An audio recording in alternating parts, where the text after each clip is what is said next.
Llevaba tiempo queriendo hacer un podcast con mi invitado de hoy, mucho tiempo. Así que qué mejor día que que despedir este año raro con él. Me habría gustado que fuera en circunstancias diferentes, claro está, cara a cara. Pero la situación es la que es, y si algo he aprendido este año es que lo perfecto es enemigo de lo bueno.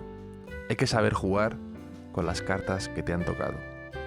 Mi invitado de hoy es José Luis Garci y creo que sobran las presentaciones. Mientras preparaba el podcast con él estos días, haciendo pruebas con alguien que no tiene móvil, ni WhatsApp, ni Twitter, ni mail, ni ordenador, ni sabe realmente lo que es un podcast pese a llevar haciendo un podcast unos 15 años, le estuve llamando a su casa en Marbella, donde lleva ya una temporada.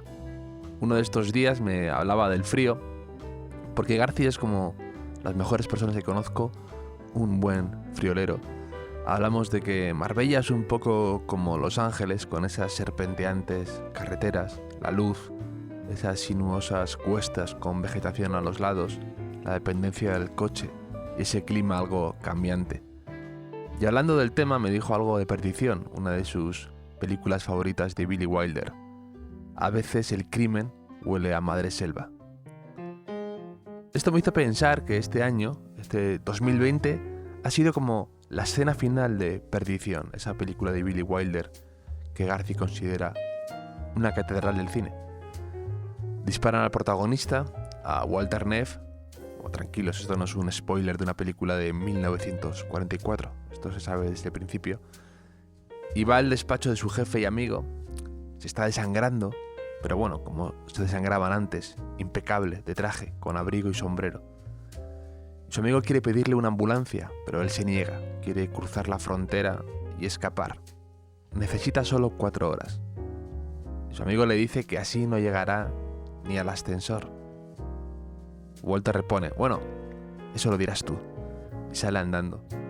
Sin embargo, apenas da unos pasos, cae desplomado en el rellano, sin fuerzas ya, junto al quicio de una puerta. Su amigo sale para preguntarle qué tal está mientras llama a la ambulancia, a lo que Walter le dice, bien, bien, pero alguien ha movido el ascensor un par de kilómetros. Este año ha sido un poco así.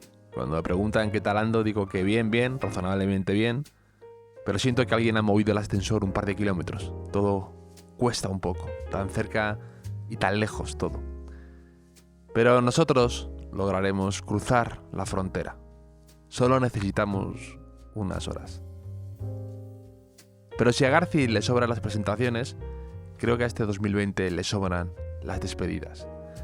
Simplemente no se me ocurría una mejor forma de decir adiós que con vosotros y con alguien que admiro como Garci. Gracias por estar ahí. Gracias por tanto. Nos vemos en la frontera.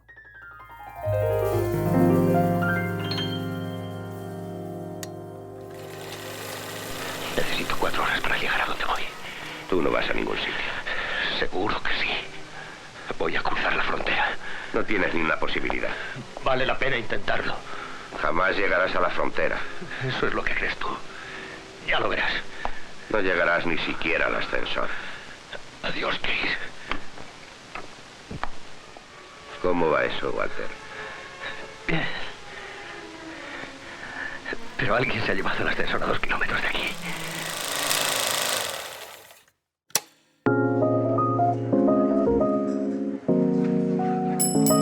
Bienvenidos al Hotel Jorge Juan, con Javier Aznar, un podcast de Vanity Fair y Seagrams.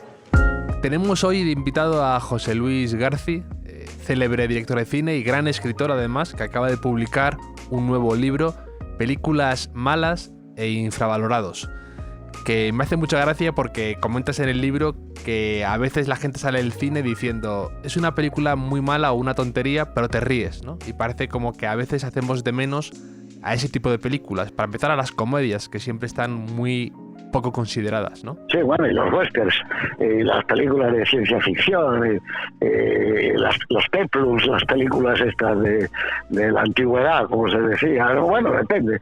Lo que pasa es que siempre ha tenido más prestigio, digamos, el cine social, el cine político, el cine, entre comillas, importante, que el cine más de entretenimiento, lo cual, en mi opinión, es un error, porque el Das Entertainment es la cultura tiene que ser entretenimiento.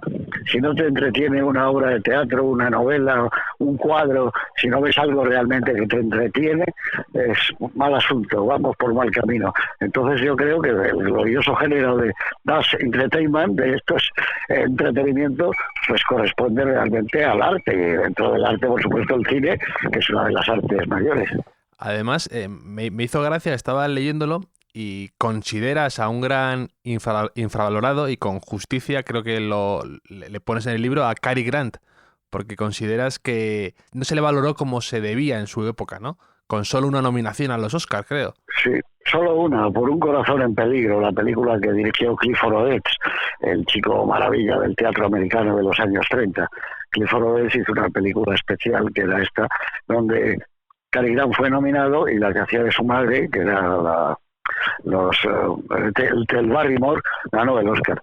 Pero él es una estrella del cine, pero entre los críticos nunca se le ha considerado un actor excepcional, como podía ser, por ejemplo, Laurence Olivier, amigo, sí. Spencer Tracy, esos son actores, ¿no? Bueno, este es de la misma categoría que ellos, o más, y yo creo que es imposible que nadie esté mejor que él está, por ejemplo, en Con la muerte en los talones, o en cualquiera de las Encadenados de Hitchcock, con ese lado oscuro que tiene Cary Grant, que también Hitchcock lo sabía sacar muy bien.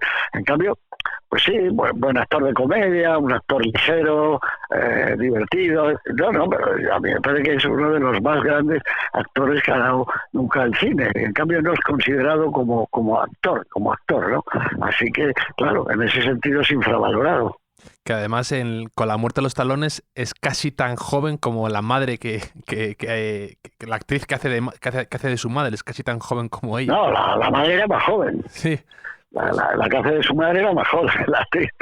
Pero bueno, él era un actor sin edad, hizo bien, se retiró prácticamente cuando seguía siendo un tipo fantástico, como está en películas como Indiscreta. Bueno, en ese sentido es infravalorado, en que los Cejas Altas nunca lo consideraron un actor digno de llevarse un Oscar, un actor digno de trabajar en obras de Shakespeare o de O'Neill, etcétera, ¿no? Y es un error, porque ha sido, yo creo, uno de los grandes actores. Yo creo que su cara es el cine, como es la cara de Bogart, que también es otro actor extraordinario, pero nunca ha sido considerado tampoco como un gran actor. Son mitos, son ya leyendas del cine, aunque yo dudo que a muchos de ellos dentro de muy poco tiempo le hagas una encuesta por la calle y preguntes por Robert Taylor o por Clark Gable o por Gary Cooper y sepa la gente ya quiénes son. Ya.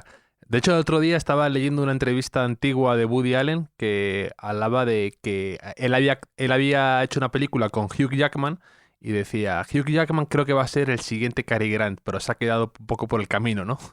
Mira, por ejemplo, Woody Allen es un actor infravalorado. ¿Sí? Como actor. Sí, porque nadie nunca le nomina, nunca le dan nada. En cambio es un actor extraordinario. Es decir, las películas donde tú sabes que los personajes los hubiera hecho él y los ha hecho otro cuando él ha envejecido, no están tan bien como él. Por ejemplo, Clint Eastwood es un actor infravalorado. Todo lo que ha ganado como cineasta, como director, etcétera, en cambio tampoco y está extraordinario. O sea, tú ves Los puentes de Madison, ves Sin perdón, y dices, ¿qué más hay que hacer para que te den un Oscar al mejor actor? En cambio, no le consideran como gran actor. Sí. No, y Cary Grant, dices, hay una frase que me encanta, dice que Cary fue el Balenciaga de los actores, el Frank Lloyd Wright de los trajes, las chaquetas y los jerseys. Y me hace gracia porque separas y dices, una cosa es ser un actor elegante y otra el tipo dotado, además de distinción, de encanto sensual, que era lo que tenía Cary Grant. Claro, es lo que despedía en cada plano, y luego tenía una cercanía con la cámara y con los compañeros con los que estaban, ¿no? Hacía que todo aquello fuera una explosión de vitalidad.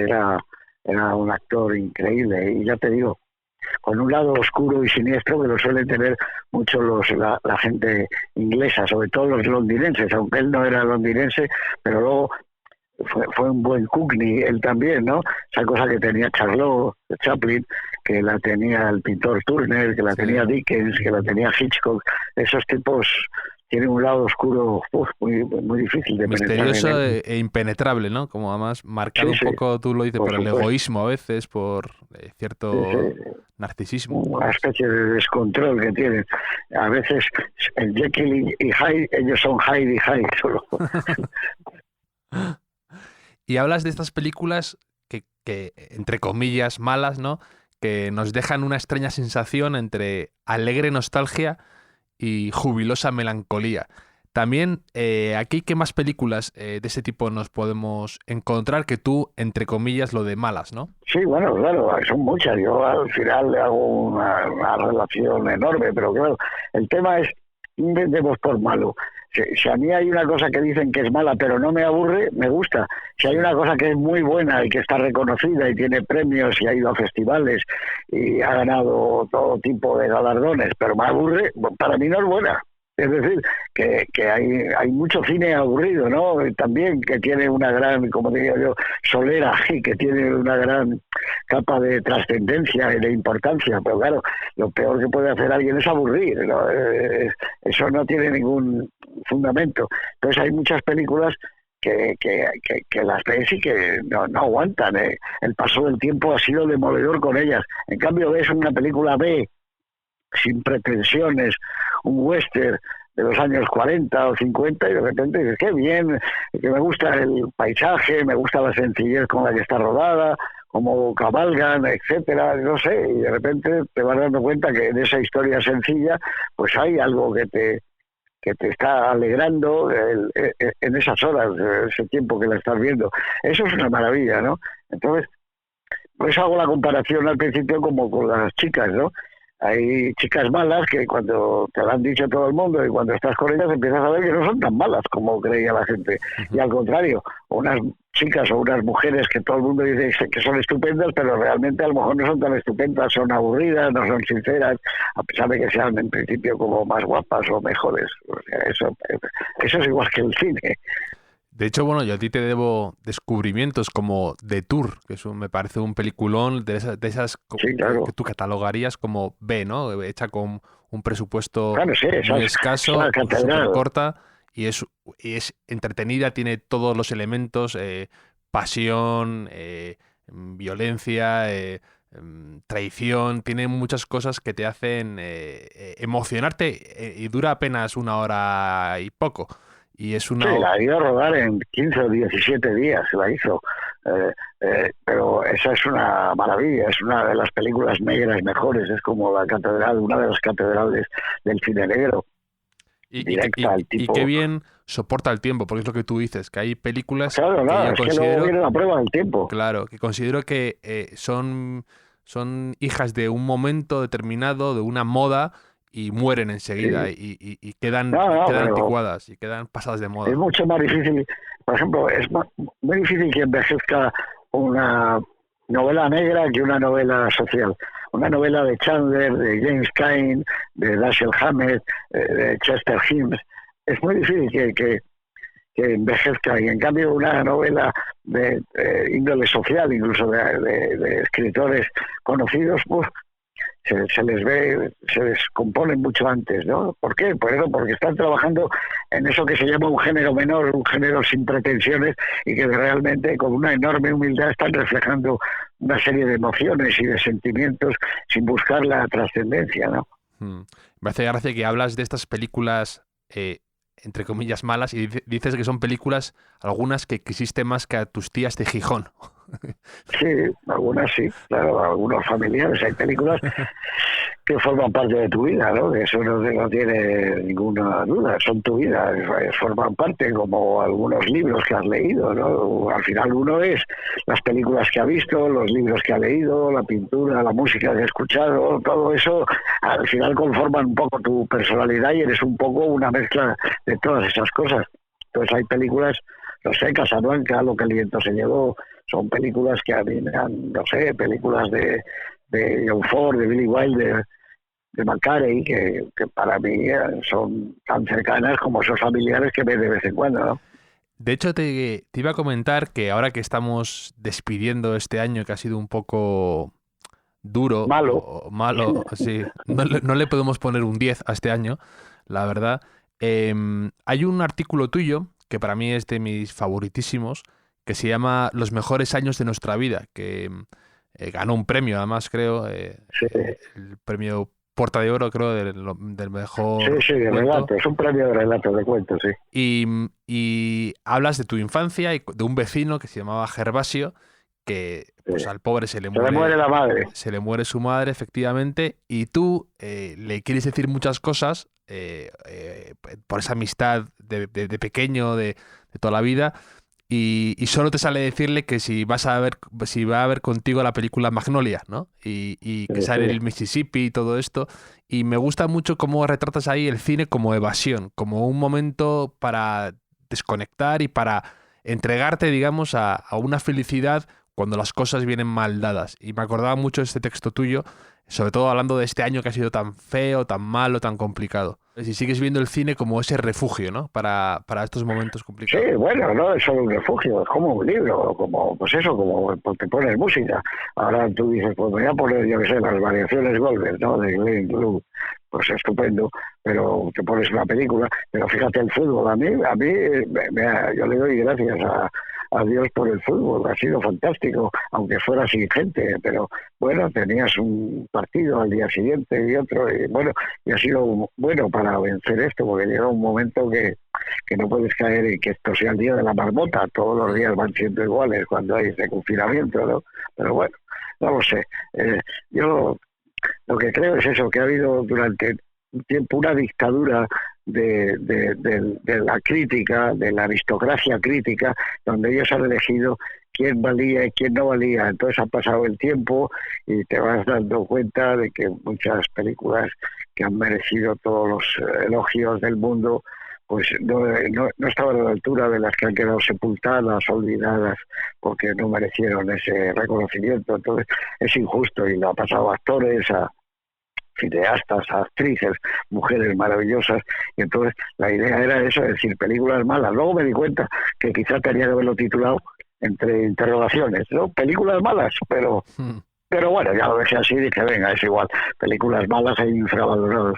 Entonces, ahí se habla de todo, de escritores, de todo este tipo de personas, y con un enorme cariño al cine, que es lo que creo yo que tiene que hacerse, y sobre todo, si yo estoy defendiendo esa especie de cara B del cine o esa manera de entretener, hacer un libro que no sea aburrido, por Dios, que sea entretenido, que sea menos. Yo he intentado que lo pase bien la gente, que haya humor, que sea, no sé, que no sea una cosa, un ladrillo tremendo, Sí. sino todo lo contrario. Y a mí lo que me dice la gente, no, más allá de que les guste o no, es que se lo pasan bien, y eso es lo mejor. Sí, además yo creo que mucha gente te lo reconoce, que escribes como hablas. Y creo que eso es muy difícil, sobre todo tú que también has escrito películas y sabes lo difícil que es a veces reflejar bien o representar bien ese habla normal sin ser un peñazo, como comentas, sin aburrir, sin ser un teórico. Y creo que contagias mucha pasión siempre y mucho amor por el cine, que a veces es muy complicado conseguir hacer eso y de una forma entretenida y divertida. Claro, lo importante no es que ames el cine. Amar el cine lo amamos todo. Lo fundamental es que sepas trasladar tu amor al cine a los demás, que es lo que intentamos hacer en el programa aquel de Qué grande es el cine, ¿no? Durante 10 años.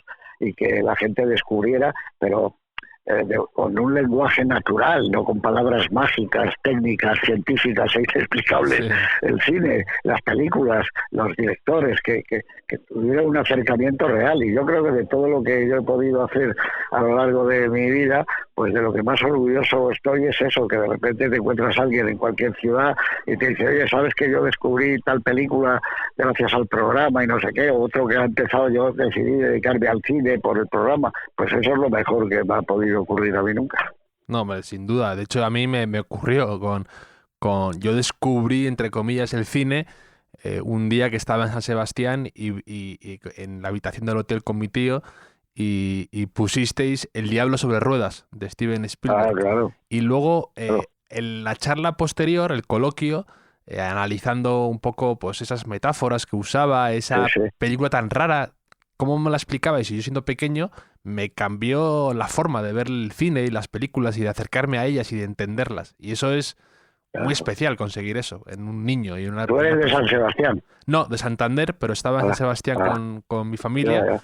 y me acuerdo de estar viéndola en la habitación y esa película tan rara de Spielberg, porque era su primera Sí, sí. película, claro, y tan, Aquel camionero sádico que no le veíamos nunca, que quería liquidar al claro, tipo. ese misterio, esa especie de lo que Sí, hablabais, de esos símiles, esas metáforas con el diablo, con incluso hay teorías sí, como sí, Moby sí. Dick y cosas así, que me parecía fascinante cómo hablabais y cómo analizabais y separabais esa película Claro. de todo. Y me aprendí un montón. Y vamos, y luego cuando estaba en la universidad viendo por la noche los viernes en Telemadrid a ti y a David Gistao, que luego pues acabamos siendo amigos. Y entonces eso para mí Hombre, claro. forma parte de mi educación también. Esa ha sido una de las grandes pérdidas de este año para mí. El adiós a David, ¿no? Eso ha sido terrible.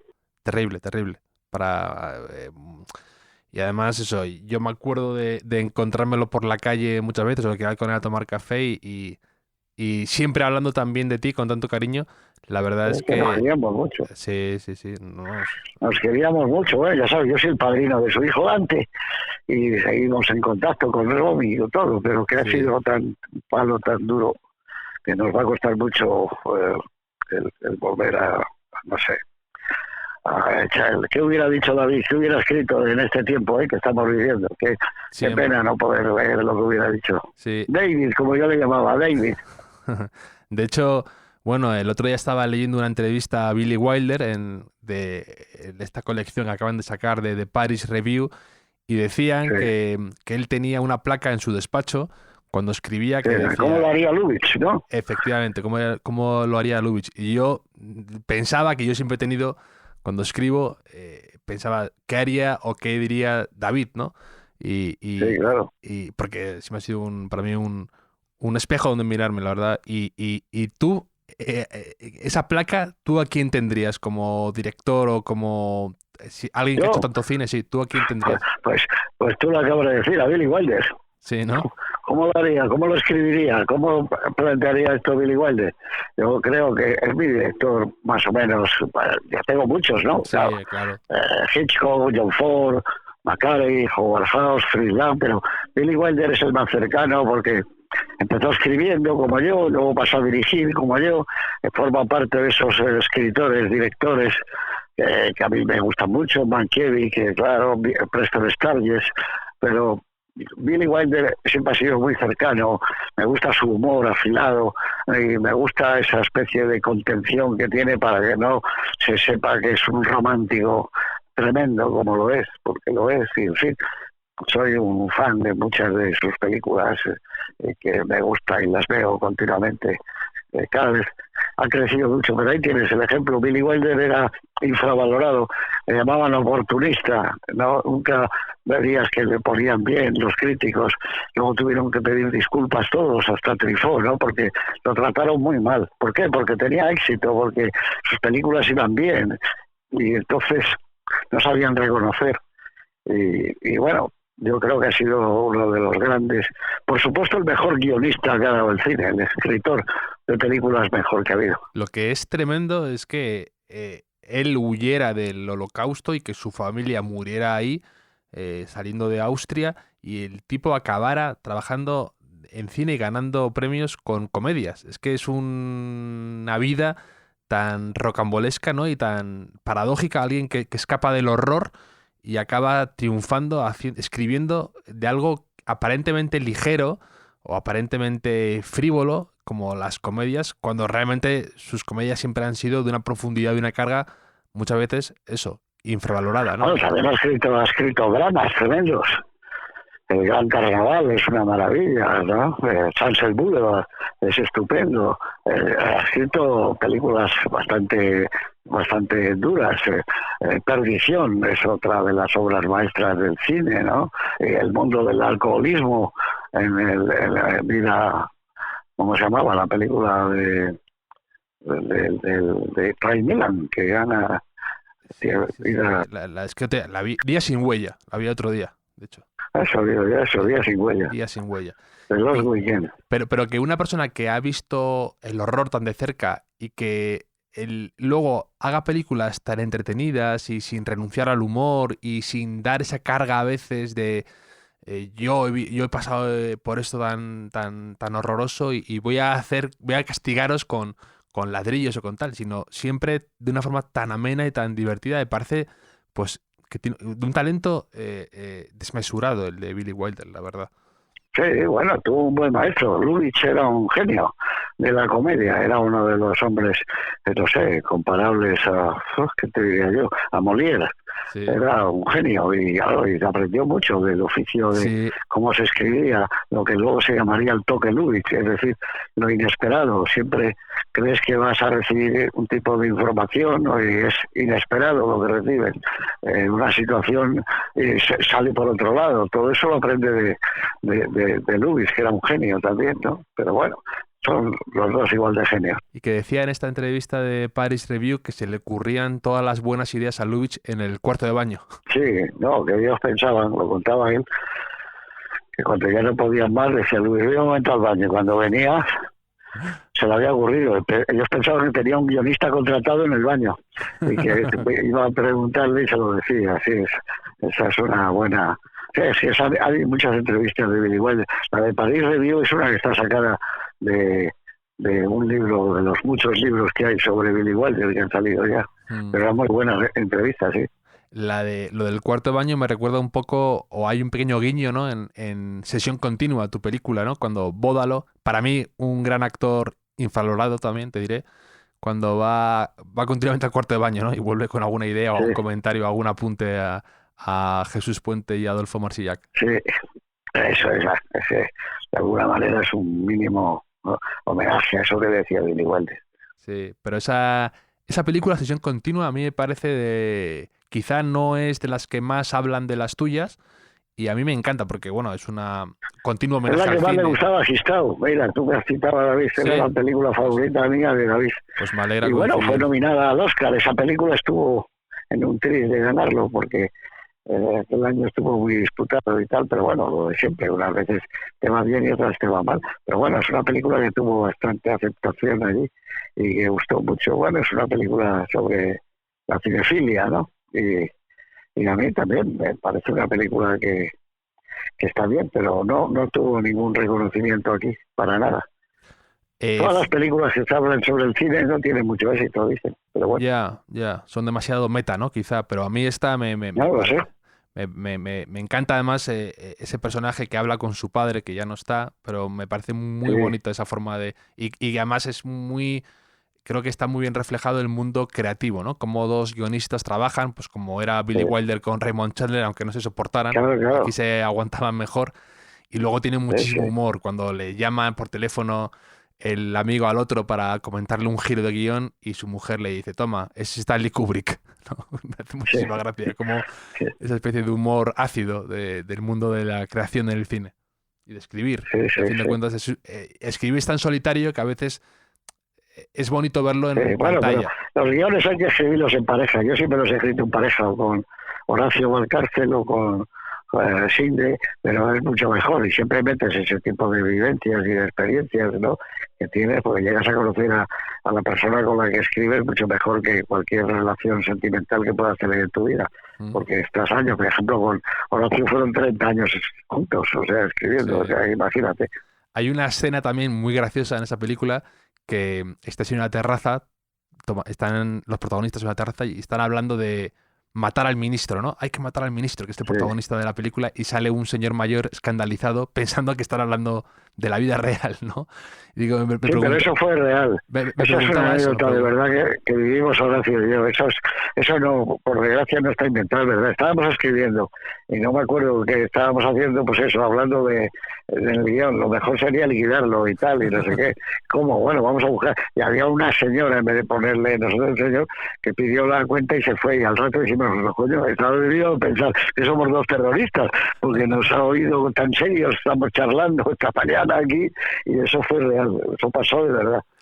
Y fue con Sesión Continua, que acabas de comentar que estuvo nominada al Oscar, cuando en el libro dices que conociste a Cary Grant, que antes ya había salido mencionado. Sí, pero eso fue en el backstage. Eso cuando me lo presentó César Danova, mi amigo Danova, y entonces fue nada, un momento, te voy a presentar, porque le daban a él un reconocimiento especial, la academia también, y bueno, estaba en el backstage, y entonces me presentó como un director nominado, y hace un par de años obtuvo el premio a la mejor película en lengua extranjera, pues eso, nice to meet you y tal, y le di la mano a Cary Grant.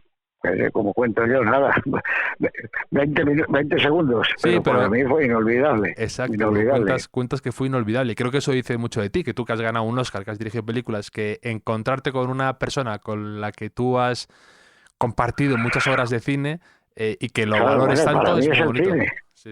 Es que para mí es el cine, Cary Grant, o sea, literalmente, como me hubiera gustado conocer a Bogart, a Humphrey Bogart, yo lo sé, es así. ¿Y qué director te habría gustado conocer o hablar mínimamente para preguntarle algo técnico, o algo, una duda de una película o algo así? ¿Algún director te habría gustado? No sé, porque eso, entre directores no se suele hablar de dudas ni de cosas técnicas. Hombre, yo he conocido a Billy Wilder varias veces, he estado cenando con él, he conocido a David Lean, a Robert Wise, a Mamoulian, a Ruben Mamoulian, he conocido muchos. Hombre, me hubiera gustado conocer a John Ford, por ejemplo, aunque era un tipo que dice que era muy árido y muy tal. He conocido a Howard Hawks en San Sebastián, pero no sé, me hubiera gustado pues eso, conocer, creo que a John Ford y a Hitchcock, que me hubiera gustado conocerles, haber estado un rato con ellos. No te digo nada como estuvo Truffaut, que estuvo haciendo el libro sí. Iniciático y maravilloso, ¿no? El cine según Hitchcock. Pero bueno, pues esos dos directores me hubieran gustado mucho. Luego he conocido a muchos españoles también, he conocido a José Luis Heredia, he conocido a Berlanga, a Bardem, he conocido, bueno, a gente extraordinaria de mi profesión, a Carlos Saura, que le tengo también una gran admiración, bueno, y de antiguos, a Juan de Orduña. Pues me hubiera gustado conocer, por ejemplo, a Florian Rey, me hubiera gustado conocerlo, ¿no? Era uno de los grandes cineastas del cine mudo español y después del sonoro. Y cuando has conocido a estos grandes del cine, ¿el mito se aguanta o te han decepcionado algo? Entiendo que no, entiendo que tú siempre eres muy optimista y te quedas siempre con lo bueno, aunque sea 20 segundos con Cary Grant, y eso creo que dice mucho siempre en tu favor. No, pero toda la gente que yo he conocido es que era gente de enorme calidad y gente muy agradable y muy simpática.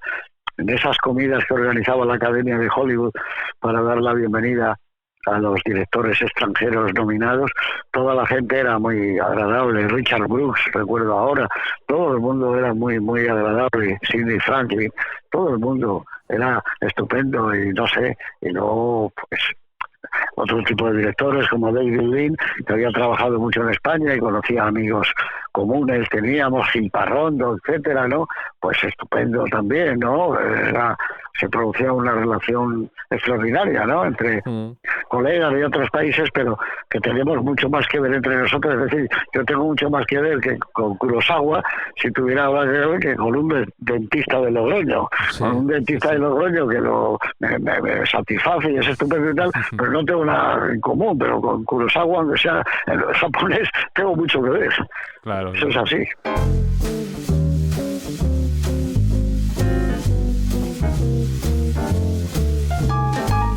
Una pausa en el camino antes de seguir la charla con mi querido Garci para prepararnos un nuevo Seagram's Tónica refrescante y sí, chisporroteante, con el que amenizar la conversación y con el que brindar por el impulso, aunque tenga que ser a distancia. Y hablando de copas, de brindis y de buenos momentos, diría que tengo todos los libros que ha publicado Garci, pero mi favorito siempre será Beber de cine. No sé cuántas veces lo he leído, no sé cuántas veces lo he regalado. He perdido la cuenta ya. Es un libro de culto, que no sé ni cuántas ediciones lleva ya, que durante un tiempo estuvo muy difícil de conseguir y que repasa sus películas favoritas, sus viajes, sus recuerdos, mientras habla de sus mejores copas. Trae Martini del Bloody Mary, Jim Fish. Háganse con esta joya porque merece realmente la pena. Yo tengo varios ejemplares y uno de ellos, con especial cariño, lo tengo firmado y dedicado por él, gracias a Xabi Alonso, que siempre con su despampanante generosidad, un día, después de un Madrid-Almería, me llamó para cenar.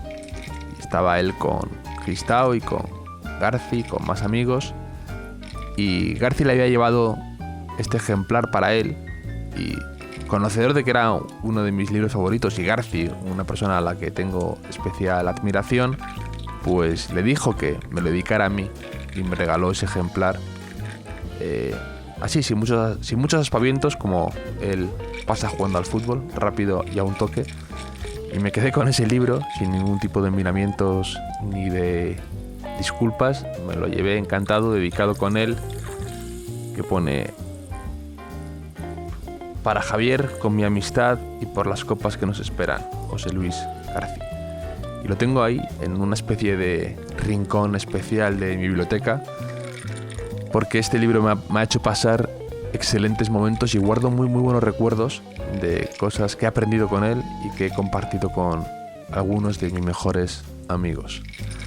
Así que ahora seguimos charlando con José Luis García de películas, recuerdos, de la infancia, de momentos y de todo lo bueno que está por llegar.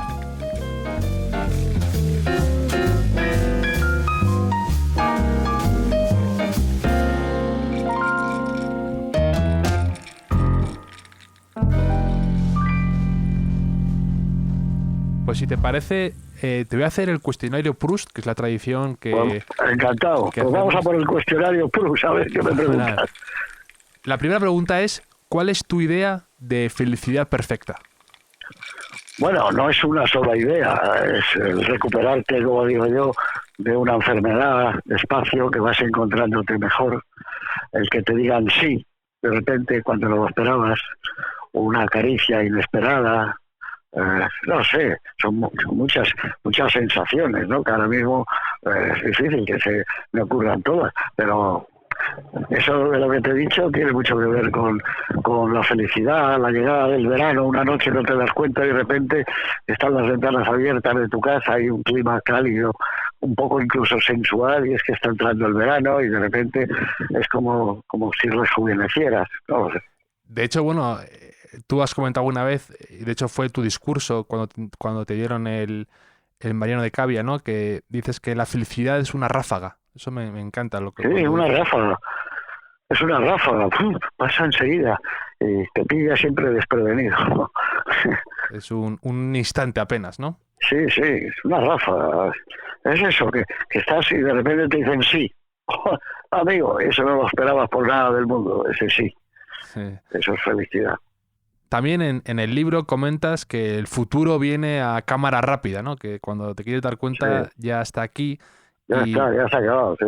Y creo que además se ve mucho en tu cine, ¿no? Que ese amor por la nostalgia, para mí, bien entendida, ¿no? Y te quería preguntar si la nostalgia, ¿crees que se puede ser nostálgico y también optimista? Pues yo creo que sí. Yo creo que viene en el gen. Cuando naces vienes así. Pero sobre todo hay esa nostalgia, como hablábamos David, Gustavo y yo muchas veces, de lo que no has vivido.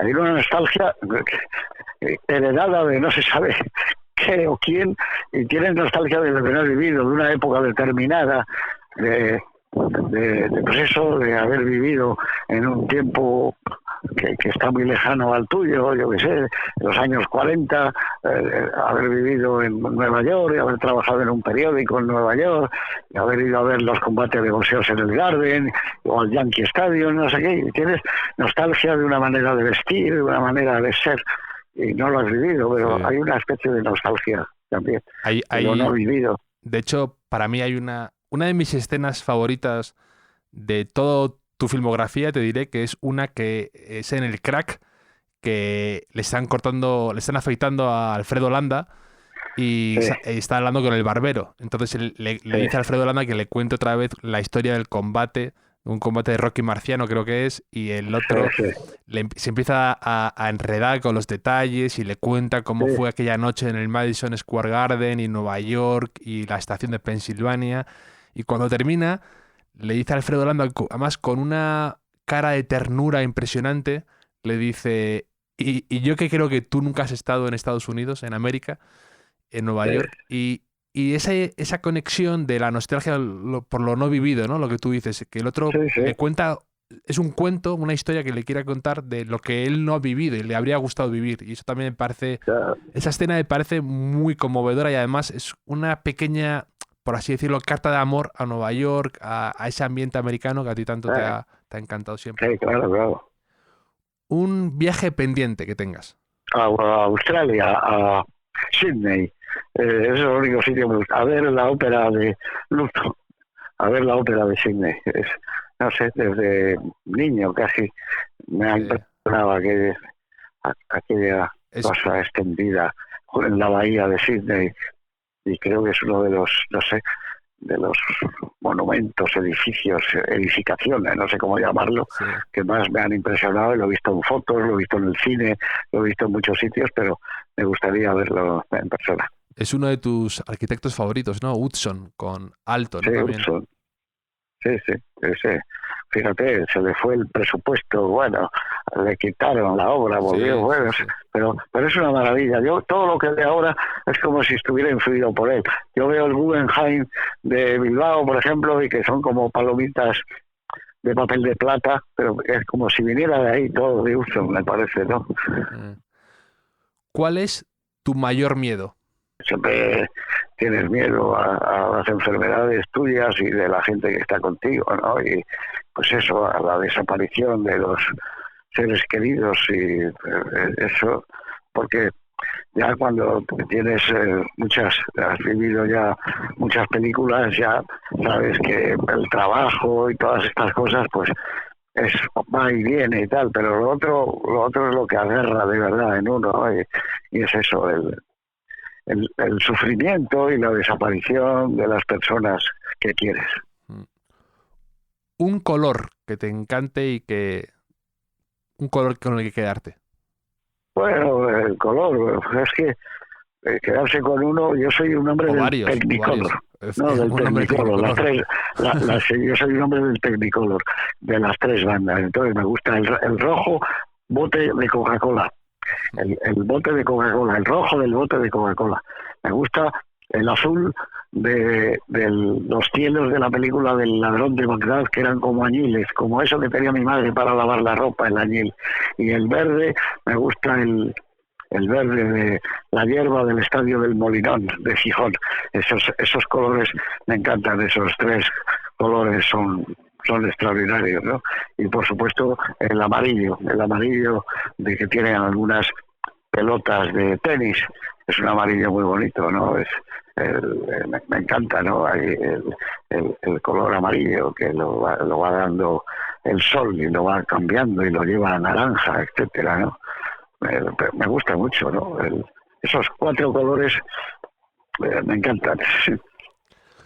Y hablando de colores, un cuadro que te gustaría, de un museo que te gustaría tener una temporada en tu casa para observarlo cada día, a lo mejor en un rincón de tu casa. Bueno, esos son muchos, eso hay que quedarse con uno, es imposible, pero bueno, me gustaría tener la noche estrellada de Van Gogh, por ejemplo.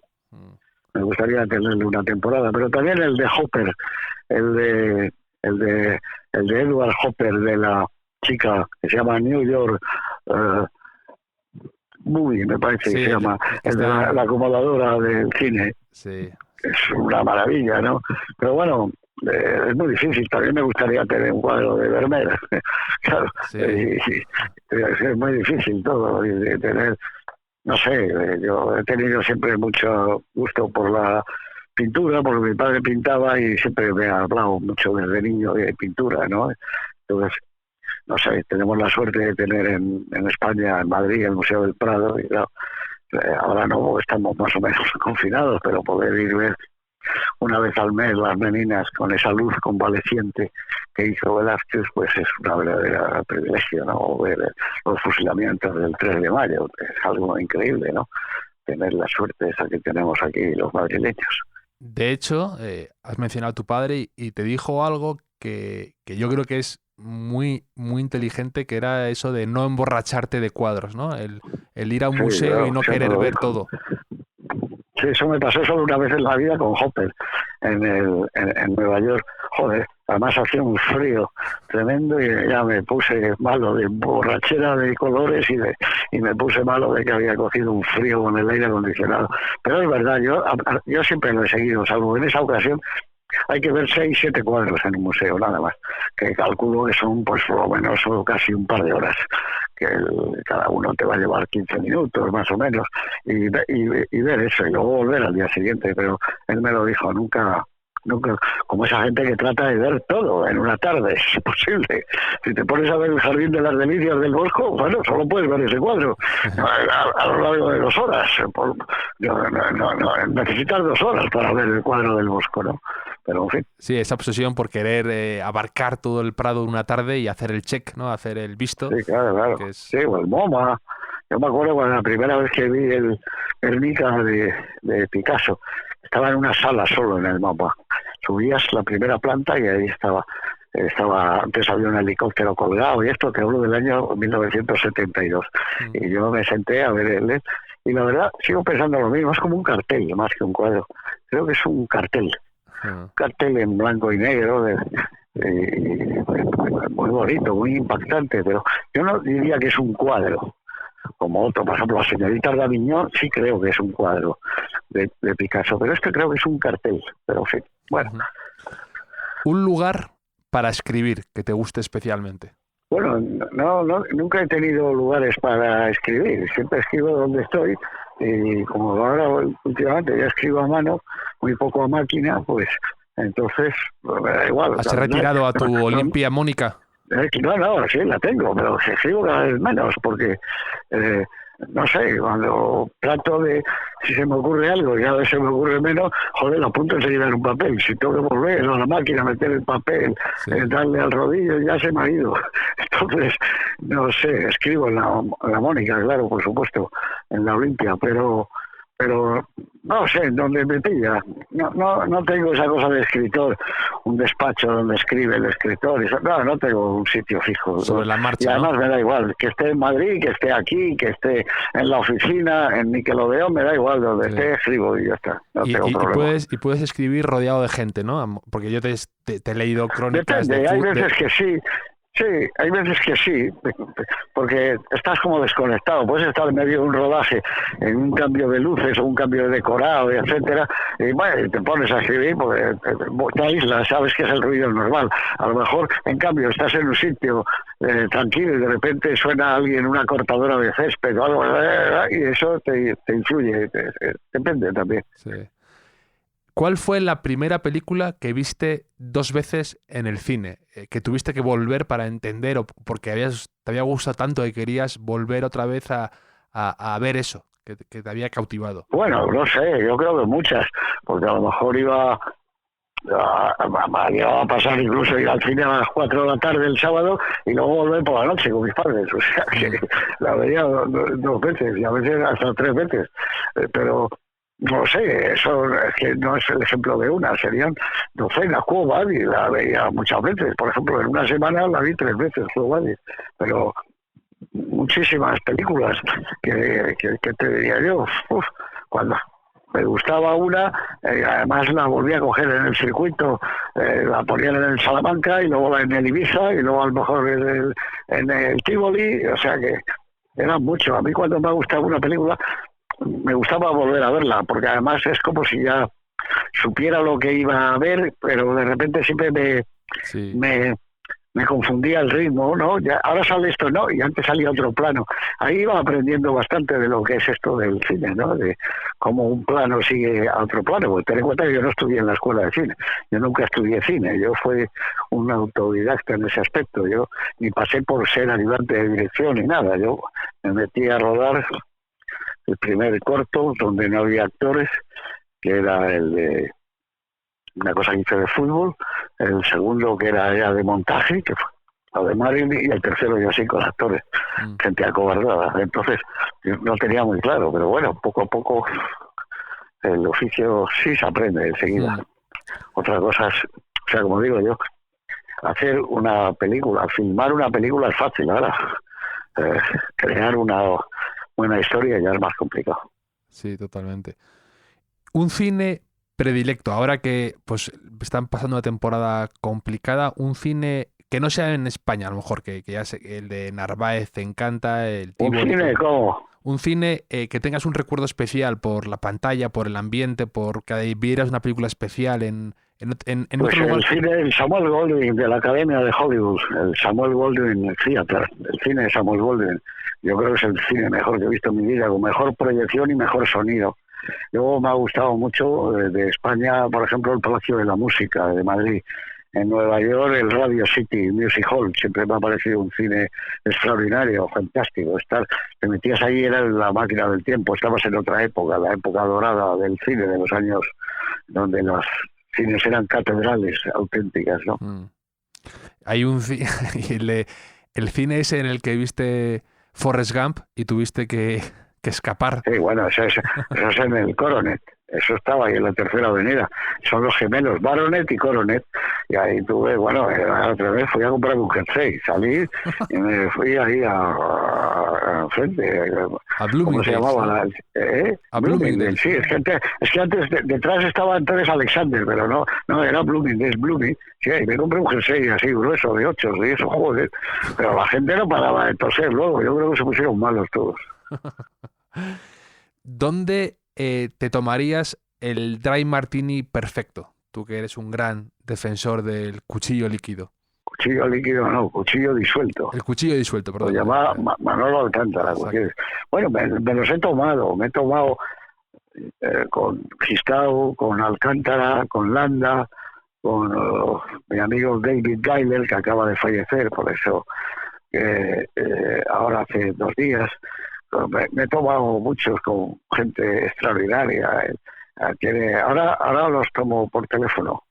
Entonces quedo con algún amigo, nos llamamos, bueno, todo en 15 minutos, prepáralo, yo lo preparo también, y cuando está preparado llamamos y con el martini pues, seguimos charlando, tomándonos el martini, que es una buena manera que he inventado yo de tomar martini con los amigos. Bueno, de hecho tú en tus libros siempre has comentado, ¿no?, que muchos de los mejores martinis, de los mejores recuerdos han sido en las cocinas, ¿no? De sí, claro, hay charlas, amigos, preparando las copas y eso está muy bien, sí, pero todo eso ya ves, eso se ha ido ya, la cocina de Alfredo Landa, todo eso. Mis copas con David Geiler. David Geiler era el guionista, el productor, es el que escribió Esta casa es una ruina, es el productor de Alien, era socio de Walter Hill, pues ha muerto hace 2 días nada. Que también vivía en Marbella, ¿no? En espera, aquí yo le conocía antes porque él vivió en Marbella muchos años, en la Casa Verde, aquí entre el Puente Romano y el Marbella Club, en la zona, la Milla de Oro. Y nada, ahora en Bangkok acaba de fallecer. Pero pues, con él he tomado martinis en Los Ángeles, en Ledón, por ejemplo, pero también en España, en Madrid, en muchos sitios. Entonces el martini perfecto será ya el último que te tomas, que te lo tomas tú solo, esperando que llegue la hora, como decía Buñuel en Mi último suspiro, ¿no? Esperaba, miraba el reloj, queda 1 hora, quedan 40 minutos, quedan 30 minutos, quedan 15, hasta que llegaba la hora del martini, vivía para la hora del martini. Un gran defensor del martini y del aperitivo, Buñuel, sí, siempre se decía eso de él.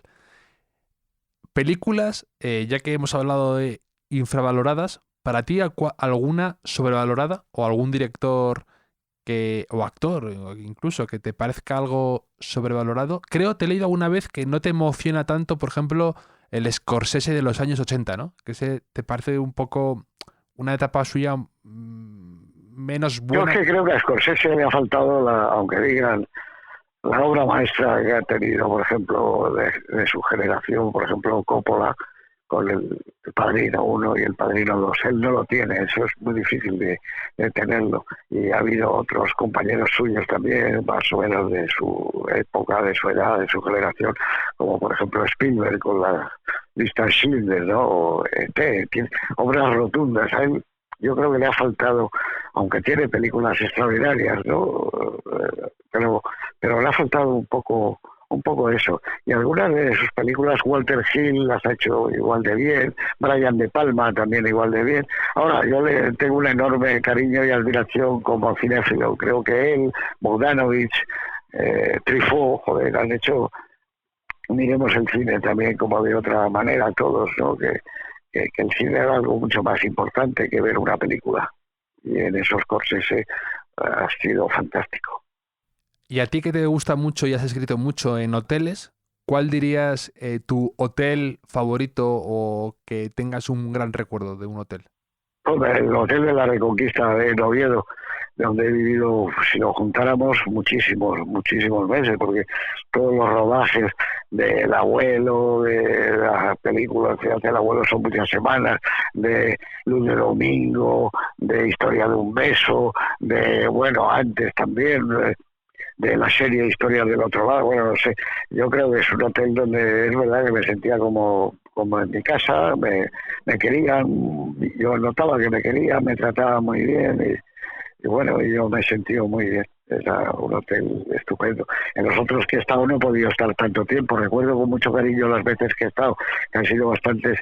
El Hotel Beverly Crest, que estaba ahí en Los Ángeles, al lado de Beverly Wilshire, y con Enrique Herreros, que he ido muchas veces, y también el Hotel Plaza de Nueva York, donde he estado en varias ocasiones viviendo. Pues eso me gusta mucho, pero vamos, el Hotel de la Reconquista es un hotel estupendo. Con Enrique Herreros era con el que comentas que te has recorrido varias veces toda la zona de Laurel Canyon, que es por ahí. Sí, claro, muchas veces. Y sigo hablando con él, o sea, ya mira, el día de Nochebuena, y espero que en la mañana de Año Nuevo, de como hace 35 años nos llamamos yo Nochebuena por la tarde y él, en cuanto suene la marcha Radetzky, sonará el teléfono y es Enrique Herreros. Sí, nos hemos pasado muchas cosas juntos y los dos éramos muy angelinos, nos gustan mucho Los Ángeles. Casi ahora ya tanto como Nueva York. Aunque hace mucho que no voy, hace ya 20 años que no piso Los Ángeles. Y Enrique más, yo creo. Enrique debe llevar 20 y tantos años sin ir a Los Ángeles.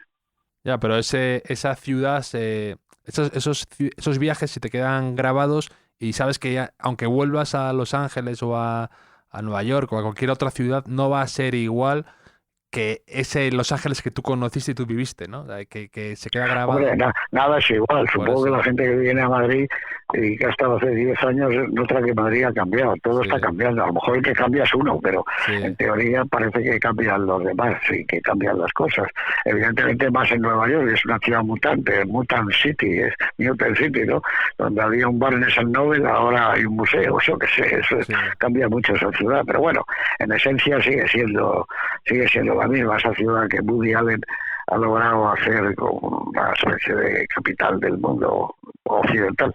Bueno, de hecho, a mí también me gusta mucho de tu cine el ver cosas de Madrid que yo no he conocido y que tú las reflejas muy bien. Y hay zonas que, por ejemplo, en Madrid sin la Torre Picasso, el Retiro nevado por completo, cosas que yo no he visto, que no he vivido. Y aunque la ciudad cambie, pero tú lo has dejado constancia de eso y que es bonito verlo capturado en tu cine. Claro, porque me gusta Madrid, soy madrileño, creo que si fuera, yo qué sé, de Barcelona, pues sacaría muy bien las Ramblas o hubiera el Paseo de Gracia. Pero bueno, he nacido en Madrid y le tengo mucho cariño a mi ciudad, pero bueno, pero nunca he sido de los que dicen es la ciudad más bonita del mundo, ni lo mío es lo bonito, los que no. Hay gente que dice que el puente de su pueblo es el más bonito del mundo, aunque en su pueblo no hay río. Y la mejor tortilla es la de su madre, sí, que no falla. Claro, o sea, que eso es así. Por eso, como decía Baroja, se cura viajando todo. Eso es un aldeanismo que se cura viajando. ¿Y una librería favorita? Tú que has comprado muchos libros, has ido a muchas y a firmas. Había una muy buena que me gustaba mucho en Buenos Aires, que era el antiguo, es que era un teatro, como el liceo, una cosa así. Es impresionante esa librería, nunca he estado, pero es maravillosa. Sí, entonces todo lo que es el patio de butacas, todo lo que son los palcos, todo está lleno de libros. El liceo, ¿cómo se llamaba? No me acuerdo. Y luego una muy buena que vi en Los Ángeles, se llama Book Soup, sopa de libros, que está pegado al restaurante que ya no existe, Ledón, y enfrente de la Tower Records. Está en el Sunset Boulevard, en el Street. Pero y eso era fantástico, esa librería también. Pero bueno, muchas. En España, Espasacalpe, me gustaba mucho también, ¿no? Y la librería franco-española, que había en la Gran Vía, bueno, hay muchas. Y esa librería en la que te encontraste en Estados Unidos a Munique comprando un libro, el guardián. Bueno, pero eso era en Boston. Eso me encanta, esa Eso anécdota. era en Boston, que iba yo con Mitchell, con el jugador del Madrid, que todavía era jugador en activo, y nos encontramos a toda la selección ahí comprando libros, joder, de una altísima calidad, ensayos y tal. ¿No? Sí, joder, nos quedamos un poco y dicen, madre mía, ¿cómo son estos? Oli, Chef, a Munique, todos aquellos, sí. No ganarán el Mundial, pero se van a ir con una maleta llena de libros. Son estupendos los tíos. Un error del que te arrepientas.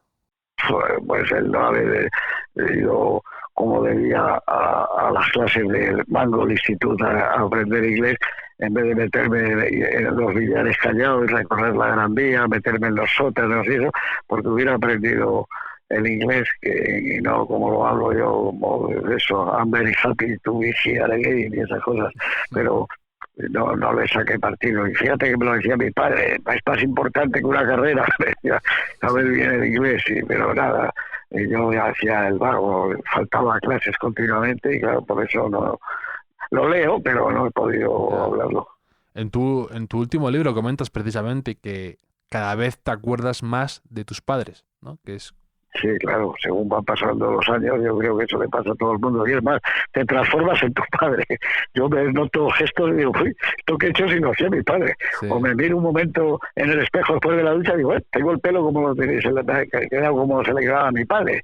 O eso hay algo que como una simbiosis, te vas transformando en él. Sí, y vas dando la razón a tu madre con las listas y con las películas de amor, ¿no? Que eran las que te decían que eran las importantes. Sí, claro, pero el otro día mi madre tenía razón. El otro día me preguntaban a no sé qué, dice, ¿tú qué salvarías? ¿Las películas épicas o las de amor? Y digo, yo las de amor. Y todo el mundo dijo, yo también. Tenía razón mi madre. Y los grandes melodramas. Sí. Hablas muy bien de eso. Me emociona mucho cuando hablas de tus padres y de esos recuerdos tuyos tomando una gaseosa con ellos cerca de un tren en Torrelodones, creo que era, ¿no? Por ahí. Sí, en Torrelodones. Y cómo lo tienes siempre conectado con el cine también, ¿eh? Cómo te inculcaron ese amor por las películas y dejarte ir a ver el cine siempre. Eso es muy, muy bonito como hablas de ellos siempre. Sí, ellos lo tuvieron. Claro, hoy en mi casa había libros, también es importante, ¿no? Que no te obliguen a nada, pero que lo ves y que te dicen, oye, mira, esto está muy bien, como decía mi padre a veces, te va a gustar cuando seas mayor, etcétera, esto, tal, y tú la curiosidad, despertarte un poco. Luego yo tuve unos maestros estupendos en un colegio digamos que no era un colegio importante, un colegio de barrio, pero tenía unos profesores muy buenos y era un colegio mixto. En una educación, no es que hubiera sección masculina y femenina, ¿no? Que estábamos juntos los chicos y las chicas desde que teníamos 4 años y hasta que salimos para el preu, ¿no? Y eso te hace mucho tener profesores que te animan, que hacían, no sé, que hacíamos teatro, pero teatro que lo mismo hacían los Quintero que Alfonso Sastre, o sea, Escuadra hacia la muerte. Todo eso es muy importante, es un caldo de cultivo que te gusta y cuando sales, pues te vas dando cuenta que lo que te gusta es ir al Ateneo, te haces socio del Ateneo, porque hay libros, porque hay un cineclub, es decir, ese caldo de cultivo es muy bueno en la infancia. El bachillerato que yo estudié es mucho mejor que cualquier carrera de ahora, pero con latín y con griego y con, no sé, con una historia de, ¿cómo te diría yo?, real, cuando se hablaba de Roma, de Grecia, etcétera, ¿no? Y bueno, y de Quevedo, y sabíamos que era Shakespeare, ¿no? Pero muy bueno, Pedro Sáenz Rodríguez, y el anterior al mío todavía fue mejor, el que tenía los 7 años y el examen de Estado. Y también comentas, ¿no?, que dices que lo importante para un chico, para un niño, es sentirse seguro, ¿no? Eso es... Sí, hombre, que te dé seguridad en tu casa, está claro, ¿no? Lo ves en los documentales de la BBC, ¿no? Como llega el pájaro y llega al nido y le da de comer y le deja y se va y le vuelve a ir otra vez. O sea, la seguridad para un niño es lo más importante que se puede dar. Y luego hay una reflexión que me gusta mucho, que dices que dirigir es elegir, es escoger. Sí, claro. Que parece complicado, parece una obviedad, pero es complicado, ¿no? Yo siempre lo he pensado, yo siempre he dicho, yo no sería capaz de dirigir una película de cine porque ya solo los créditos, la letra, la tipografía, tardaría 6 meses en elegir cuál es la adecuada, cuál es la que más me gusta, cambiaría totalmente y a veces tienes que elegir. Tú tienes que elegir si quieres el bolso de un bolso de 2 asas o de un asa, ese. Si quieres el reloj que sea de pulsera, pero de correa o de tienes que elegir todo, el tamaño. Esto va en plano medio, en primer plano, en plano general. Tienes que elegir las telas, tienes que elegirlo todo, claro. Pero hombre, si tienes dudas continuas no puedes, te has equivocado oficio, eso es evidente. Pero eso es un problema de tu sensibilidad, lo que quiere, cómo quiere los colores, cómo lo quiere los decorados, cómo tienen que estar pintados, las puertas donde deben de estar, o si una pared tiene que ser transparente o de cristal y lo que quieres ver, ¿no? Pero eso es el oficio del cineasta, claro, esto va con uno. Que te quería preguntar también para acabar ya, si tienes, que es la última pregunta del cuestionario Proust, es si tienes un lema en la vida o una frase que te gusta repetirte en tu vida, ¿no? No, nunca he tenido, pero a veces cojo de algunos amigos. Por ejemplo, Alfredo Landa tenía uno que era ese de sea usted ameno. Entonces me gusta mucho. ¿Cómo era? Sea usted ameno. Ah, sí. Sea usted ameno. Es que hay gente que insiste aunque le digas que sí. ¿No te das cuenta? Sí. Bueno, pues entonces, sí. Bueno, pues, ser ameno es una cosa muy importante en la vida, ¿no? Y, bueno, pero yo nunca tengo, hombre, no tengo esa cosa de decir esto es lo que yo siempre digo, ¿no? Porque son tantas cosas, pero bueno, que algunos amigos sí siempre dicen eso. Por ejemplo, yo recuerdo que Alfredo siempre decía, cuando hablaba con él, sea ameno, como dice, claro, sí. Como cuenta, no te vayas, como acabas de decir tú, por los cerros de Úbeda, pero no, yo no tengo ninguna. El otro día justo leía una entrevista a David Summers que decía que su padre, sí. Manolo Summers, tenía en el despacho una placa también a lo Billy Wilder que ponía no lo diga, hágalo, ¿no? También como para que no se quede todo en el plano teórico, esos a veces que a todos nos pasa, ¿no? Apuntes en el aire, sino, oye, deja de hablarlo y hazlo, teclea. Pues mira, yo tenía uno pero eso es para hacer las películas, ¿no? Que siempre lo he dicho yo, ¿no? Que una cosa es el ritmo y otra la prisa. Eso es una cosa que siempre he dicho yo, que es mío. Una cosa es el ritmo y otra la prisa. O sea, que no porque vayas muy acelerado, muy rápido, vas con ritmo. No. Una cosa es el ritmo y otra la prisa. Igual que otra cosa que he dicho yo siempre, que el cine es una vida de repuesto, ¿no? Que es una cosa que he dicho yo en ocasiones. Por cierto, fui muy amigo de Manolo Summers, le que hice mucho. Ahora ha salido un libro sobre él. Me han pedido, porque hablé mucho con Summers a lo largo de su vida, incluso en esta hubo una pequeña nota sobre Summers diciendo que era un tipo muy valiente, que hizo películas estupendas. En este libro de películas malas hablo de Manolo Summers, de lo de la cigüeña, Dios Cigüeña 2, que era una película estupenda. Sí, Manolo Summers era primo de mi abuela, le tengo siempre mucho cariño por eso, y de hecho el otro día también David Summers, el cantante de Hombres G, compartió una foto que me hizo muchísima gracia, que salía un cuadro vestido de torero que había encargado su propio padre, Manolo Summers, vestido de torero, y decía que lo tenía para que dentro de unos años la gente lo descubriera y pensara, ¿quién coño es este tío, este torero? Me parece una genialidad magnífica, con un humor tremendo, que era lo que él siempre tuvo, era una persona con un gran ingenio. Bueno, era un genio, no un gran ingenio, era un tío brillante y maravilloso, tío fantástico, Manolo.